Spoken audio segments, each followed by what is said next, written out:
ambaqaadka geediga sida awrta loo raro heesaha u gaarka waxa lagu aloosaa magaceebaheeyo adniyo af wada jira. asalaamu calaykum ayeeyo waa ayeeyo cusube oo idinkala soo hadlaysa story time with ayeeyo sheeko sheeko xariira ayeeyaa sheegtay. ayeeyo maanta waxaan idinka sheekaynayaa buuggan oo ah buug aad u yar oo ka sheekaynaya diirtii ama dirindiirtii gaajoonaysay, the very hungry caterpillar. waxa qoray buuggana Eric Carle. waxa ayeeyo buuggan ku yaala cuntooyin fara badan oo aan afkeenna aynaan ku lahayn magacyo, marka kuwaas waxaan ku akhriyi doonaa afka ingiriisiga ah. waxaan se samaynayaa ayeeyo because waa wax cusub oo iga hor yimi inaan discussion sectionka inoogu qoro oo aynu ka hadalno inu maraa cuntooyinka aan afkeenna ku qorayn ma magaca lahayn inaynu magacyo u samayno oo isku dayno bal qof waliba wixii ay la tahay. marka maalin sheekadii baan inoo bilaabayaa. maalin maalmaha ka mid ah ayaa waxa habeennimo xabad beeda oo yar oo diniiqa ayaa waxay saarayd caleen. beedkii markaa iftiinka yaree dayaxa ayaa hayay habeenkii. waagii markuu beriyey cadceeddii quruxda badnayd soo baxday ay ku iftiintay ayaa xabaddii beedka ahayd dilaacday. markay dilaacday waxa ka soo baxay diirtaa yar dirindiirtaa.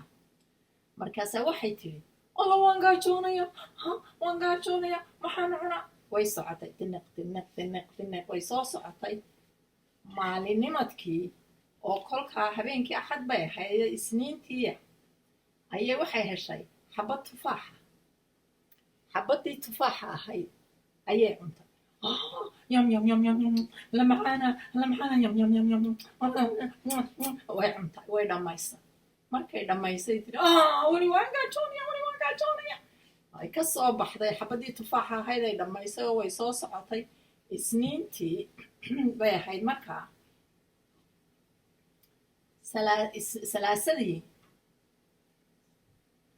salaasadii bay waxay heshay 2 xabo oo cananisa ama pear kon lagu yidhaahdo afka ingiriisiga. labadii bay cuntay macaanaayay labadii bay dhammaysay. alla weli waan gaajoonaya bay tiri. way baxday haddana way socotay. waxay timi arbacadii ayay waxay heshay 3 xabo oo plama. 3dii xabo ayay cuntay way dhammaysay. way ka soo baxday weli waan gaajoonaya. khamiistii ayay waxay heshay 4 xabo oo strawberrya. 4tiiba way cuntay. markay dhammaysay ayay waxay tiri alla weli waan gaajoonaya. way soo baxday. ay ka soo baxday wataa weli biriqsanee meesha hordaysa. jimcihii ayay waxay heshay 5 xabo oo liin macaana. 5tiiba way cuntay alla macaanay weli waan gaajoonaya. way ka soo dhex baxday. sabtidii ayay waxay heshay cunto ciiddaa ka badan oo kala wada nooca. waxay heshay keeg gobol yaroo keega. waxay heshay ice cream.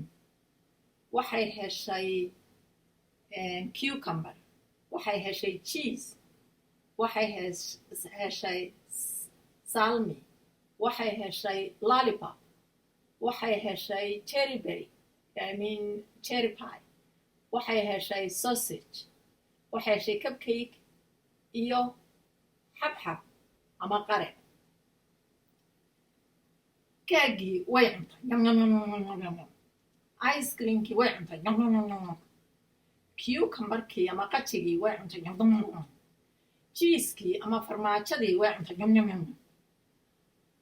salaamigii way cuntay yam yam yam yam nacnaca qorigii ama lollipopkii way cuntay yam yam yam cherry piegii way cuntay yam yam yam sausagekii way cuntay yam yam yam cupcakeigii way cuntay yam ma aragtaa waxay kale cuntay xabxabkii ama qarihii markay dhammaysay ayay calooshii xanuunta waxa ku dhacay wax la yidhaahdo calool qushqush calool qushqushku ayeeyo waxa weeye waa markii aad cuntooyin ciiddaa ka badan ama cuntooyin aad u fara badan oo kala wada jaada aad hal mar cunto calool xanuun baa ku dhacday habeenkii oo dhan calooshii baa xanuunaysay waagii markuu beriyey oo ay axaddii tahay ayay waxay heshay xabad caleena xabaddii caleenta ahayd ayay cuntay alla tanaa ugu wada macaan ayay tiri markaasaa calool xanuunkii ka bacday dabeed way soo socotay biriq biriq biriq biriq markay kaa cuntay ayay waxay noqotay waac weyn oo diirtaa weyn ee ballaaran bay noqotay dabeedna guri bay dhisatay markay gurigii dhisatay ayay gurigii gudihiisii gashay dabeedna way isku xidhay afkii iyo meelba way iskaga xidhay halkaase waxay ku jirtay 2 wiig labadii wiig markay ku jirtay ayay soo daloolisay oo madaxii kala soo baxday markay soo daloolisay ka soo baxday waxay noqotay butterfly maasha allah inaku balanbaalis baynu nidhahnaa weliba balanbaalis qalima leh baynu nidhahnaa ta quruxda badan leh balanbaalis bay noqotay waxay ku tusaysaa ayay buuggana wuxuuna tusayaa cimilada ilaahay iyo awoodda ilaahay soo balanbaalistaa quruxda badan bay diirtii yarayd ee cuntada iska badisay noqotay halkaasaan ayayo inoogu dhammaynaya maanta sheekadan oo ahay diirtii ama dirindiirtii gaajoonaysay the hungry caterpillar waa sidaas iyo nabadgelyo ayayo waa inoo wiigga dambe haddii alla yadhi ayayo waa inoo wiigga dambe haddii alla yadhi iyo waxaan idinka codsanayaa inaad subscribe garaysaan wixii commentsa ama aad doonaysaan inaa ii sheegtaan ma ii soo qortaan halkaa discussionkana waxaan inoogu qorayaa bal cuntooyinka saynu isugu tagno oo aynu bal magacyo u helo cuntooyinka aynaan markii hore ku jirin dhaqamadeennee aan magac soomaaliyeed lahayn sidaa iyo nabadgelya ayay alif la kordhebey alif la hoos dhebey alif la gooday alif la kordhebey alif lagu reeb alif la hoos dhebey yaa lagu reeb alif la gooday wow lagu reeb